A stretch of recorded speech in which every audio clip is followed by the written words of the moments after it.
Hello, everybody. Hello, hello. What is today? Monday. Happy Monday. Happy Monday to you.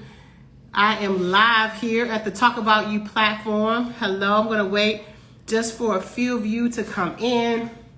Welcome to our platform. Welcome. Where are you coming in from? What state are you in? I am here in the state of Maryland. I am one of the brand ambassadors for the USA Fibroid Centers.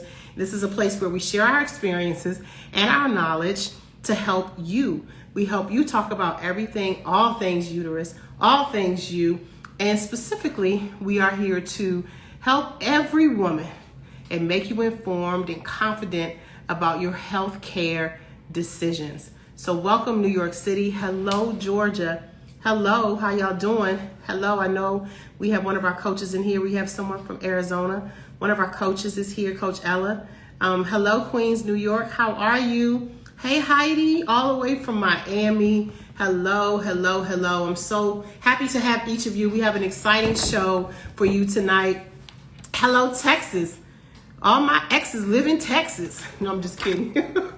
I'm just kidding, y'all. I just wanted to just kind of break the ice a little bit and just welcome you all with a hearty hello on behalf of myself and the other beautiful ambassadors and the staff at the USA Fibroid Center. We welcome you tonight. We are so grateful that you decided to join us, and we have a special guest tonight, and he is getting ready to pop on, and I am so happy to have Dr. White with us. I just accepted his request, and so we'll see what happens. It says you haven't, oh, here he is. I think he's gonna pop on. Hey, Dr. White. Hello, hi, I'm sorry I'm late. How are you? I'm good, how are you? I'm doing well, so nice to see you again. So great to see you, and I am so thankful that you took your Monday night to join me and have dinner with us for this great chat. I hope you got your dinner ready. I'm ready to go. You ready to drop some knowledge and drop some nuggets for people who are wondering about their uterus and their uterine fibroid, their health, because their health matters. And that's what this whole platform is all about. We always get these really interesting and sometimes hard questions from our visitors and viewers. And so we thought that it would be perfect to have you on tonight because you can help us to answer those questions. But I do want to introduce you formally because you are so amazing and such a viable part and a vibrant part of this organization. You guys, this is Dr. Jacob White, and he is the medical director of the fibroid services at USA Fibroid Centers. And he is a board certified interventional radiologist. Did I say that right? You certainly did. You nailed it. Oh my goodness, you're pretty fancy. You're pretty dynamic. You got all the answers. I know that you can answer these questions, but you also have performed hundreds, and I have to say that again, hundreds of successful UFE surgeries. And that is, in and of itself, is a solace for me to be able to share you with this platform. So all the questions that the women have tonight, I'm sure you will be able to answer. And so, yeah, I want to just jump right in and just talk a little bit about fibroids and exactly what they are. I think because we give out these startling statistics about 80 to 90% of African-American women having a fibroid. Tell us exactly what a fibroid is, because I think some people self-diagnose like, I got it, I know I do, and they've never kind of been in to see someone like you. Describe to us exactly what a fibroid is. Perfect. Let's start at the beginning. Fibroids, very simply, are growths in the uterus. Okay? They have to be in the uterus. They're nowhere else. And they're a growth. Usually, they're comprised of hard muscle, but they can have other things inside of them as well, like calcium or liquid or something like that. But in the end, it's just a simple growth inside the uterus. They're very, very common, like you said. Up to 80, 90% of Black women, up to half of all women will get them at some point in their life. And the important thing to say is that fibroids are benign. They're not cancer, they're benign. So when somebody says, oh my gosh, I have a growth, it's okay. Fibroids are not cancer. There is such a thing as uterine cancer, but that's not what a fibroid is, okay? So we have fibroids. It's a growth in the uterus. They are benign, and they usually come in groups. There are a few people who have one fibroid, but usually it's either 0 or a few, okay? And then once somebody has fibroids, these fibroids start to grow, and as they grow, they cause all sorts of symptoms, which we can get into. Wonderful. So I remember having, all of these fibroids. I unfortunately had 14 fibroid tumors and was suffering for a very long time. And I just did not know what caused them. Is there any idea what causes these fibroids? We don't always know, but we do know a few things. Number one, they tend to run in families and certain ethnic groups. Okay. So we hear a lot that Black women, of course, the most common. Also, my mom had it, my aunt had it, my grandmother had it. Your mom? So it does. No, or you just speaking in general? I'm so sorry. No, I'm just saying kind of what women say to Okay. me. So I'm sorry. No, my mother did not have fibroids, but that's the type of thing that we hear a lot. Gotcha. That it tends to run in families. Okay, and then there are certain conditions that are loosely associated with it, but otherwise, we don't always know sometimes why fibroids grow. So it doesn't have anything to do with what we're eating, because I keep hearing all of my girls who really gravitate to a naturopathic, homeopathic kind of lifestyle and diet. They always say, Kim, if you didn't eat meat or if you eat too much sugar, you could potentially increase your, risk of getting the fibroids. Is that true? It's hard to know exactly, but we do know one thing, that fibroids grow with hormones, right? So fibroids grow when hormone levels are high in the 20s and 30s. Mm-hmm. Then in the 40s, the hormones start to drop, the fibroids kind of stop growing. And then in 50s and beyond, in menopause, the hormones drop and the fibroids shrink all on their own. That's the general life cycle of fibroids. And so we know there are some foods that are associated with different hormone levels. And that's those red meats, alcohol, soy products, chocolates, caffeines, those sorts of things. It's not like you cut these out and your fibroids will disappear, but there seems to be a connection between the two. Got you. So I heard you say that after menopause, they begin to shrink. But when do we have an opportunity? When do we first see them? Because I think I remember having heavy periods as early as like 13 and 14 years old. I don't know if I had a fibroid because I wasn't diagnosed with fibroids until later in life. So I could have very well had it for a very long time. So how early can we see fibroids in us? Usually it takes a few years for fibroids to grow, so it's unusual to have a teenager with fibroids, but women in their 20s all the time, every day we see them in our office.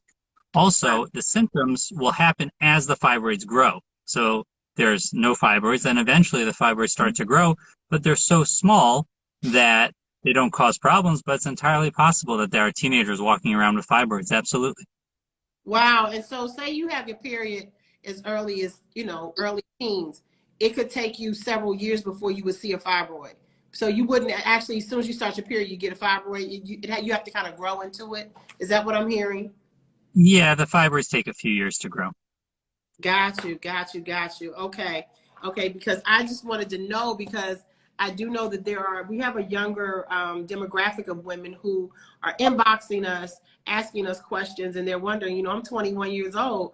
If I have a fibroid, what does that look like? Describe to us what they look like, so that maybe these all age groups that are watching us, they can say, hey, maybe I fall into this category of description that you just named.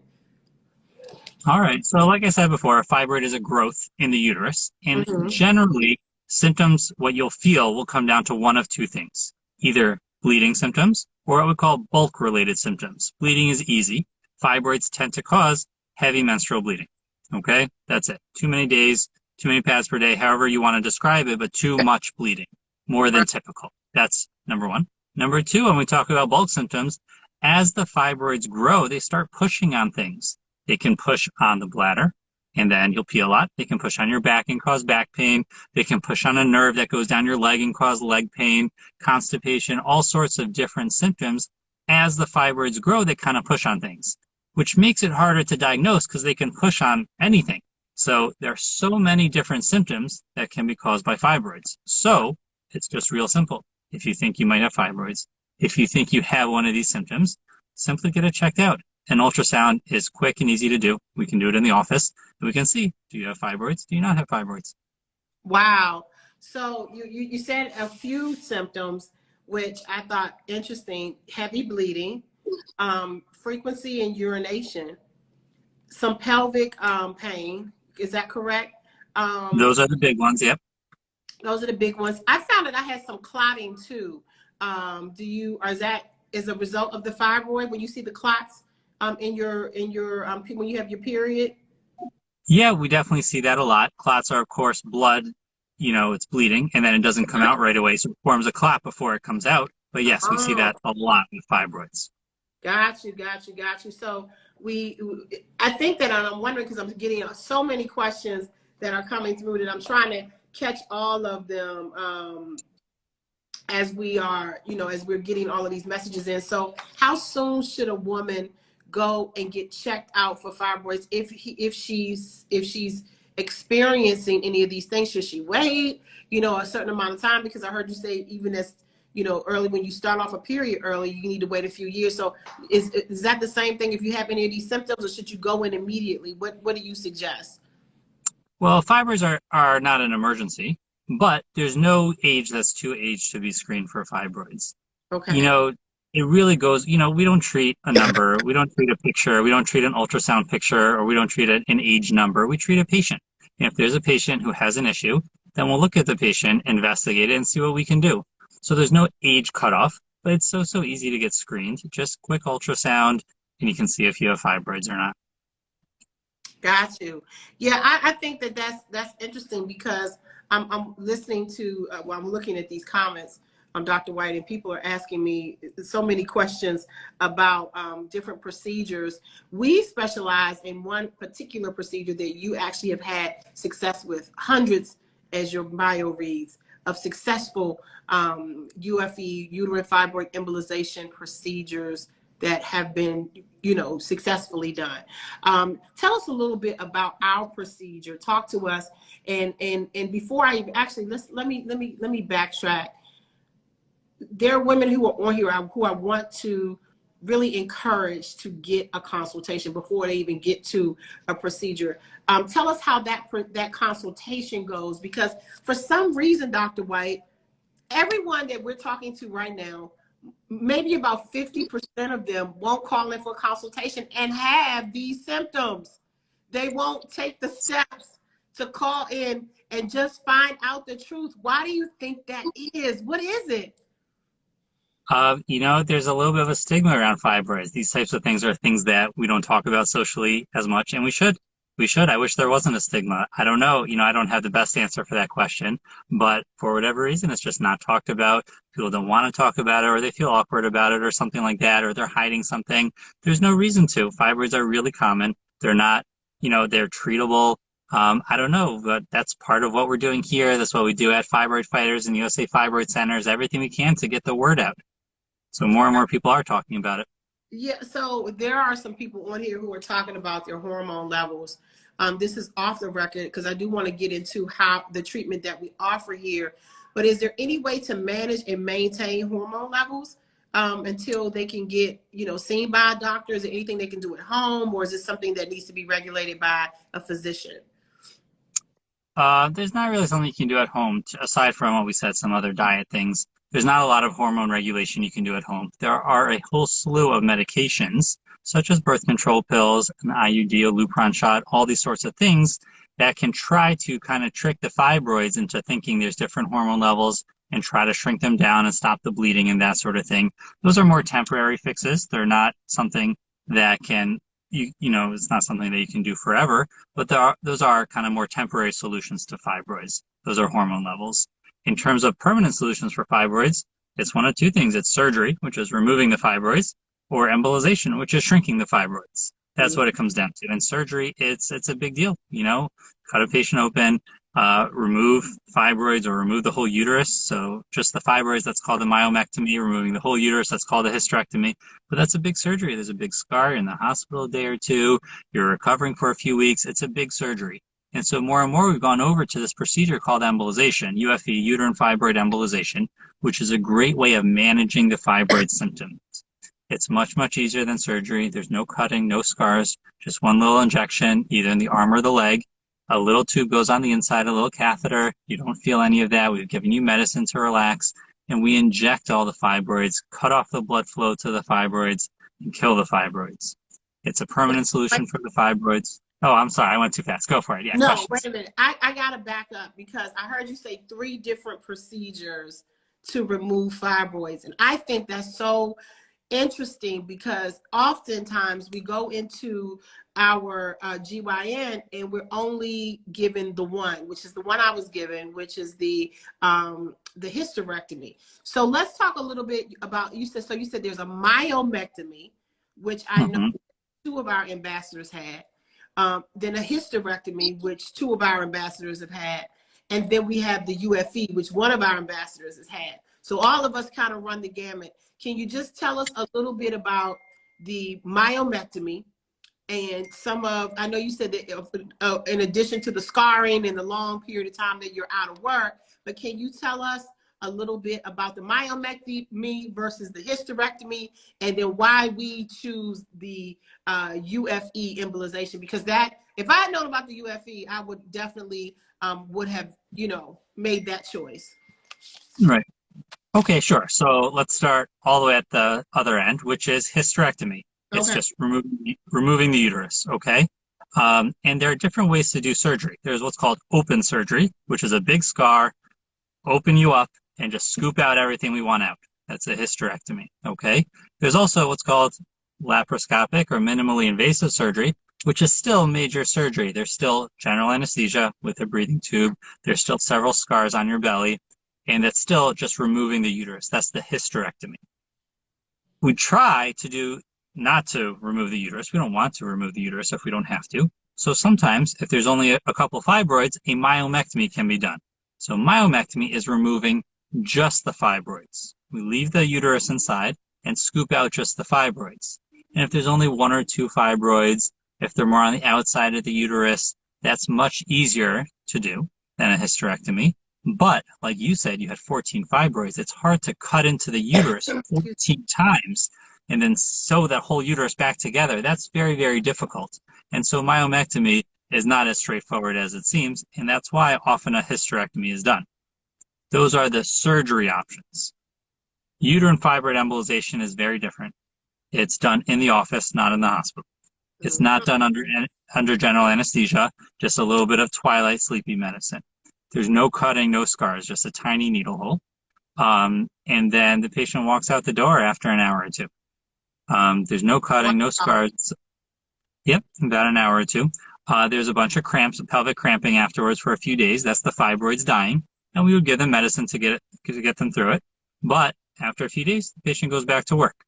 So when you say fibroids are dying, and I don't want to cut you off because I want to just kind of put it in layman's terms for those that are watching. So when you say that the fibroids are dying, where are they going? Like, what's happening to them? Like, how are they being transmitted through the body? Where are they going? Are you know, talk, because I don't want to graphically describe what I can imagine they're doing, but the fact that they're leaving some kind of way is some relief, but how are they coming out of us? All right, well, fibroids are living, breathing growths inside the uterus. And when we do the embolization, we cut off the blood flow to the fibroids. If they can't get blood, they can't get oxygen, then the fibroids, they actually die. They no longer live without the blood, without the oxygen. And so most fibroids will just shrink down and scar down to a very small growth that can't bleed and can't cause pain. So we control the symptoms. Occasionally, a fibroid is so close to an area you mentioned before, the endometrium, the middle part of the uterus, that after an embolization, a couple weeks later, pieces of fibroid can pass vaginally, but that's not the typical. Usually it just shrinks down inside the body. Wow. So this is really revolutionary. So, you know, I'm just wondering, you know, with this kind of technology, do they come back? Well, the fibroids that we kill do not come back. They shrink down and they never grow back. It's always possible to grow a new fibroid, but that's always possible with anybody, right? Even a myomectomy, you remove some fibroids, it's always possible to grow a new one. But again, like we said before, that usually takes a few years, 5 years, 10 years, before a fibroid will become symptomatic. So most women have the embolization procedure and then they're good for a while, or they don't grow new fibroids and they don't have to worry about it anymore. Got you, got you. That's amazing to me. So let me ask you this. So after you have a hysterectomy, can they go back? Because I feel like I don't have any bleeding, but I still feel like at certain times of the month, I still feel like, and I had a partial hysterectomy.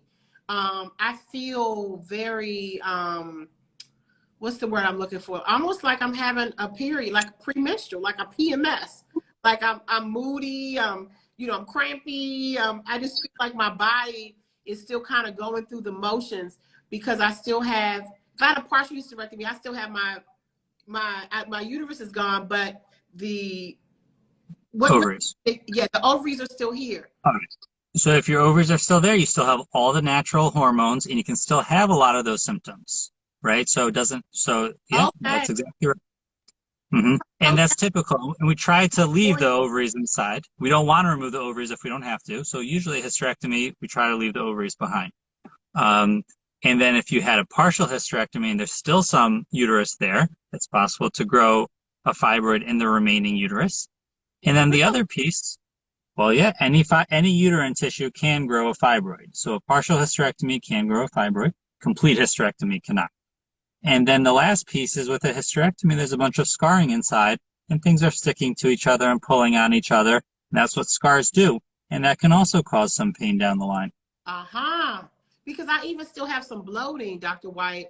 And I've always wanted to ask one of you. I had Dr. Shiloh on, didn't get a chance to ask him a few weeks ago, but I do want to ask those questions because we do have a lot of symptomatic fibroid havers on here. You know, they have all of this. Sure. They got everybody has a different scenario going on. We have, like I said, some people on here who have had hysterectomies, partial hysterectomies, myomectomies, UFEs, and then we have some people on here who have had nothing. So I think we all are, you know, dancing to the beat of our own drum, but we all still have some really, mainly the same question: can they come back, regardless as to what my circumstance is? And I'm hearing you say, yes, they can, depending on if you still have a part of your uterus. If you have a uterus, you can form fibroids. It's definitely possible. Wow. So, is there anything we could do to prevent them from coming back? Not really. You know, we spoke about some diet changes before, and we spoke about some hormone therapy. If, you know, the birth control pills, the Lupron shots, those types of things to kind of keep the hormone levels in check so that fibroids don't grow. But ultimately, if your uterus wants to form a fibroid, there's not a lot you can do about it. Okay. Okay. So because the surgery is not as invasive, is it an affordable surgery? Is it something that I don't know, everybody's, you know, income level is different, but how affordable is a surgery like UFE? Well, everything that we're talking about tonight, none of it is experimental. When we talk about surgery, when we talk about UFE, when we talk about medicines, hormones, none of this is experimental. It's all FDA approved. It's all been done for decades and decades. UFE was started in the 90s. None of this is new and experimental, right? So this is all well established. And therefore, all of these things are covered by insurance. And almost every insurance, Medicare, Medicaid, managed plans, commercial plans, everything should be covered, okay? And so what you need to do is have a consultation and see, and then we run the benefits, and UFE is definitely covered. If somebody doesn't have insurance, then of course it can always be paid out of pocket. And a UFE procedure done in our office, that type of procedure is obviously a lot less expensive than a whole surgery done in a hospital. But in general, all these things are covered by insurance, and that's what we try to work with. Yeah, this was, you know, the theme of tonight is, can I afford this, right? Not just monetarily, but also emotionally. How can I afford to prepare myself from a physical perspective to go in and have a consultation done? Like, what are some things that women need to ask or be aware of when they come into the office? And are you guys doing in person, or are we still doing telehealth appointments? How is that working? Sure. So to answer the question, how can you afford to do it? The answer is, how can you afford not to do it? It's so easy to get screened. There's so many women with fibroids. There's so many symptoms and so much work lost and life lost from fibroids that how can you afford not to do it? So at USA Fibroid Centers, we do both in-person and telemedicine. We're in 10 or 12 states now. We're all over. I'm based in New York City, but we have offices all over. We'll see you over the internet, telemedicine. We'll do it in person. You come in, we do an ultrasound, we'll see if you have fibroids, we'll see where they are, and then we'll talk. You'll meet with a fibroid specialist and talk about what that means, if they have to be treated, what the treatment options are, and then we go from there. Oh, that's wonderful. So it doesn't sound like it's that complicated. So how are you able to determine from a telehealth appointment if a person does in fact have fibroids? So we would talk just about symptoms, and then if we thought that the patient might have fibroids, we would set them up with an ultrasound. And there are radiology centers on every block. Ultrasounds are cheap and easy, and there's no radiation or no pain involved, and we can set up an ultrasound from anywhere. If you're near our offices, we can do it in the office. If you're not near an office, we can set it up somewhere else. That is awesome. Just to know that you can be in any state. There are people asking, you know, they're from Charlotte. We have some people here from Texas, Virginia, all over the southern part of the United States who are really anxious to find out this information and to actually come into a center. I am urging each of you. I have it pinned down at the bottom of the screen. I'm going to do a little commercial break, Dr. White, but I do have a number that's pinned at the bottom of the screen that I really would like for each of you to call who have these questions, because everybody's situation, as you can see, is very different. And everyone has different circumstances, from insurances to the amount of fibroids. You may not have them at all, you know, and I think that you going and getting that appointment and then having that referral so that you can get a screening is going to be very helpful. There's a number at the bottom of the screen. I need you guys to jot down, screenshot it. It might be the easiest thing for you to do, and it's 833-609-1100. That's 833-609-1100. And we are actually allowing you guys to do some free consultations if you call in tonight. So, you know, I'm really urging you, even if you have a friend, call and make an appointment for them. I think it's probably the best gift you can give them. You know, if you have a cousin, someone that's been complaining, if you have a sister, you know, maybe they weren't able to jump on tonight, I think that it's important to at least share this information with them. Share the phone number, text it to them. Text it to them, as my husband says, like a middle school rumor. Let it spread like a wildfire really, really quickly. That's your challenge tonight, because I do want to make sure that women are educating themselves. Dr. White, tell me some of the questions they should be asking you guys when they call to get their appointment. Is there anything in particular they should be saying? Because I know people are like, I don't even know what to say. I'm just calling. I think I got a fibroid. What kind of information should they be prepared to share or to ask? All right, so leading up to it, there are no instructions whatsoever. You can eat and drink before, you can do whatever you want, have your coffee, chill out. There's no preparation that needs to be done. Once you come in, I'm sorry. Uh-oh, your light went out. Sorry about that. Once you come in, then we will do everything for you. We will set you up with the ultrasound. We'll do it in our office. We will sit down and talk to you, and we'll walk you through everything. So we'll say, here's your ultrasound. Do you have fibroids? How many do you have? How big are they? And then we'll just walk you through the questionnaire. You know, what kind of symptoms do you have? Do you have bleeding symptoms? Do you have bulk symptoms? Do you have pain? Do you have urinary frequency? You don't have to think anything. We will just walk you through everything. And then once we look at the ultrasound, determining if and where you have fibroids, and we look at what symptoms, then we can match it together and say, okay, do we need to treat your fibroids? Can we just watch them? Are you a good candidate for medicines? Are you a good candidate for UFB? And then we can go from there. And we have a full service team. In our office, we do everything. We do the ultrasound, we'll do your blood work, we'll do, you know, whatever we need in the ultrasound. In the office, we have a whole insurance team that will talk to your insurance and get the procedure approved. We have a call center. You can reach us, you know, all day, all night. You can call, you know, ask any questions, whatever you need. And we'll really walk you through the whole thing, soup to nuts. You don't need to think of anything.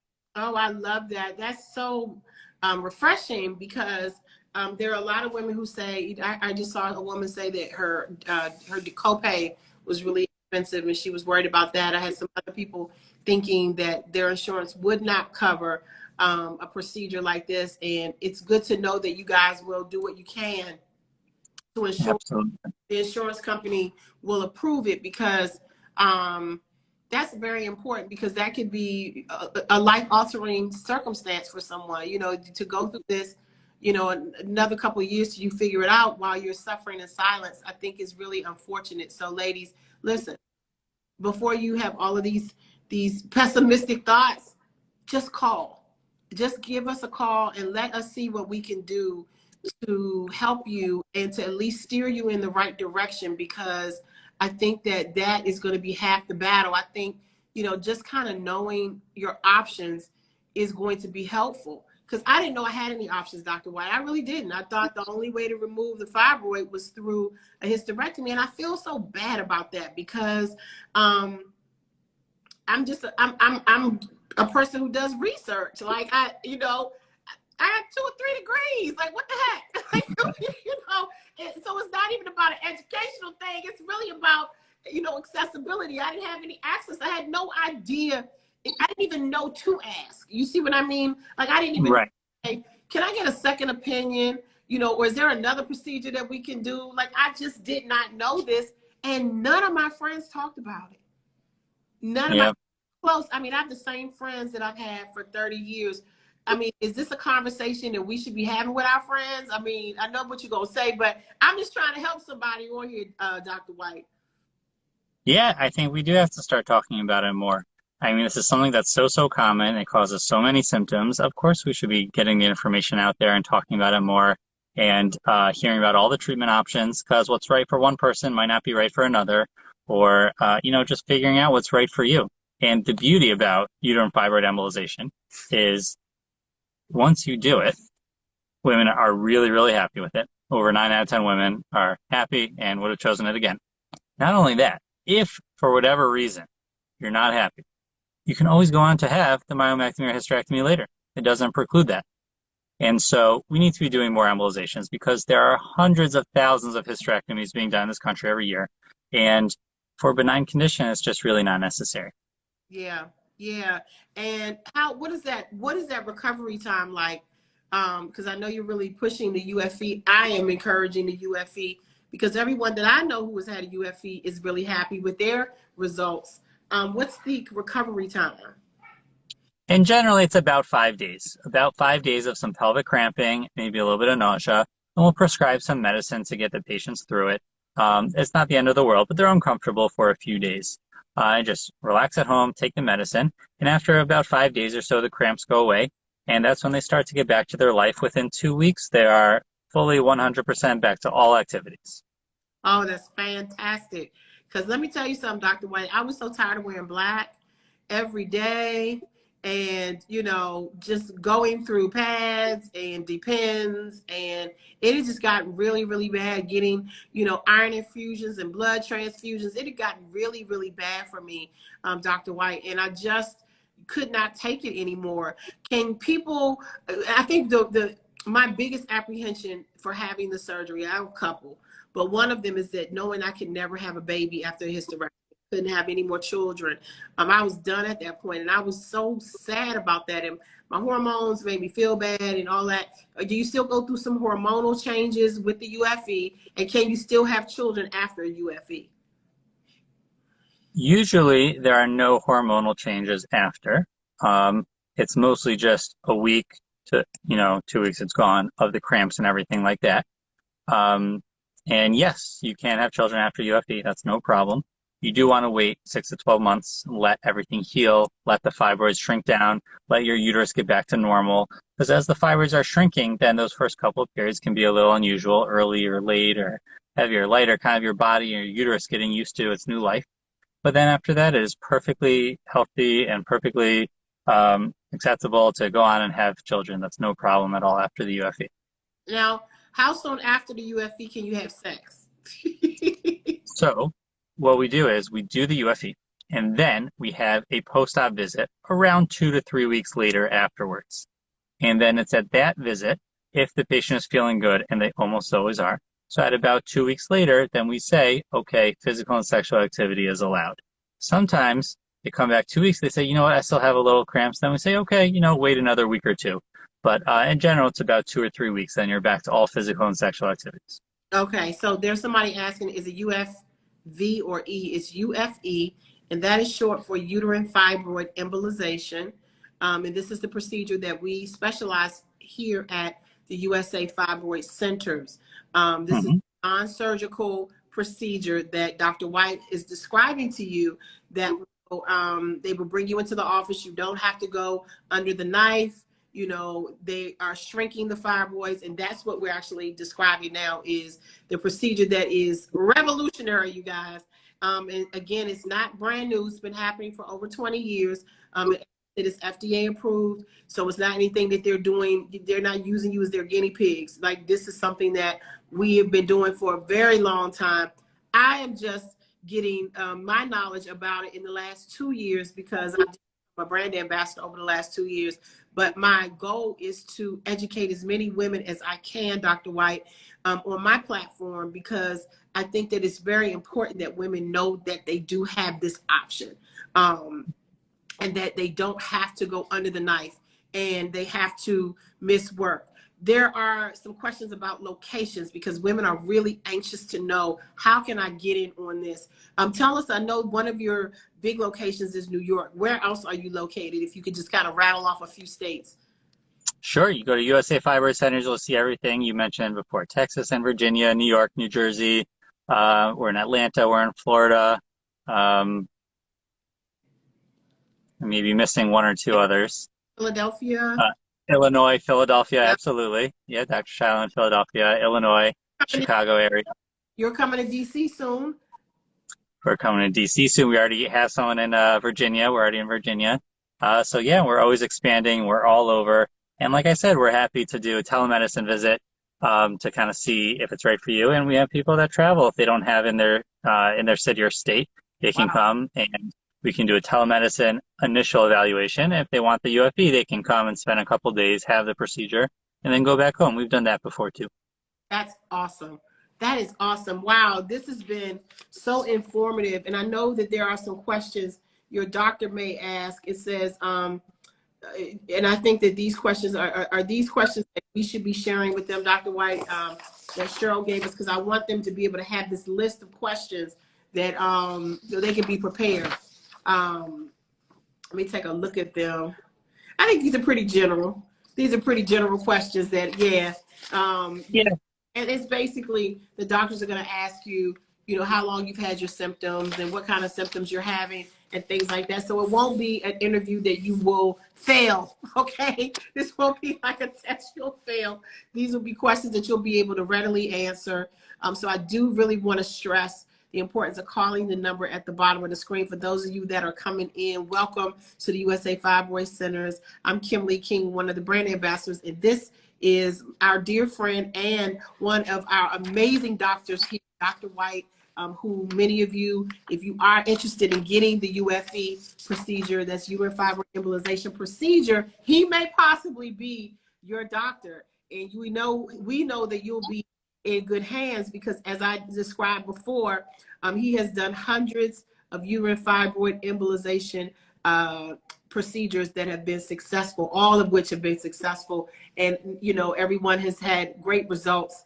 And that makes me so happy, Dr. White, because unfortunately, many of us who have had those other two procedures haven't had that same good rating. Success and symptom relief. Yeah, absolutely. We haven't had it. So I think in closing, if you could just tell us, how come this procedure is so successful? Like, what makes it so great? Well, the best things in life are just really simple solutions. This is so straightforward. It's just simply killing the fibroids. You have fibroids, they're hurting you. So we cut off the blood supply and we kill the fibroids. It's that simple.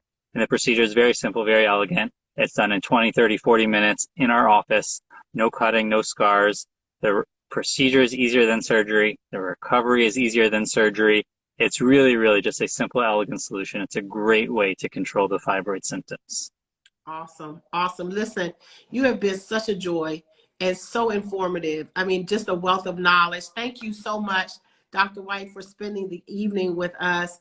I think we have answered all of these great questions. Ladies, listen, if you have any further questions, call the number on the bottom of the screen. You can also visit our website. We do all kinds of really interesting posts, you guys. So if you guys are already following us, which I'm sure you are, but I want to actually make a challenge to them tonight, Dr. White. And I'm going to ask you to do a challenge, and then we're going to close out. I challenge each of you to tell 5 people tonight.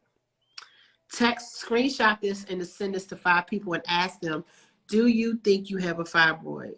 Are you aware? Do you know what fibroids are? 5 people.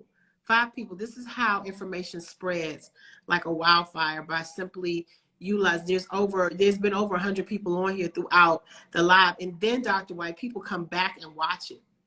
We have a lot of people to come back watching this at a later time. You're not here Monday night. You're like, Dr. Kim, it's Tuesday night, it's Wednesday. Yeah, come. You still are part of the challenge.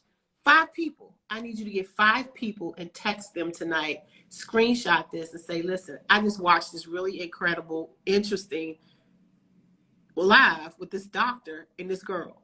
And they were talking about fibroids. And because there's over 80 or 90% of African-American women that could potentially get this, you may fall in this category. That's why I sent this to you. And I want you to be aware of it. And I want you to get help if you got it. And if you don't, pass it on to 5 more people. But that's my challenge to you tonight, is to spread the message, spread the message of hope. You don't have to suffer in silence.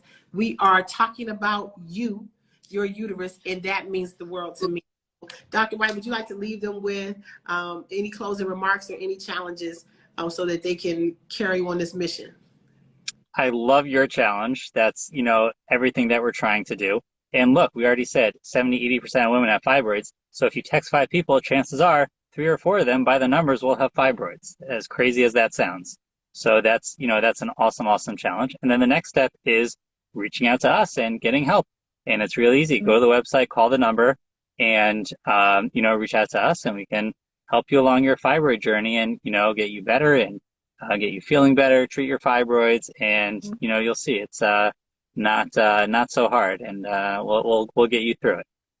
Awesome. So ladies, you got your marching orders. So I need all of you to text 5 people and then call the number at the bottom of the screen. Those are your directives for tonight. Thank you, Dr. White. I love you and appreciate you.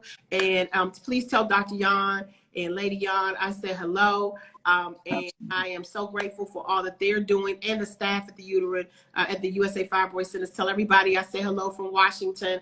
And to all of you watching, thank you so much and good night. Good night. Have a wonderful evening. Thanks. Have a good night. Thanks. Good night.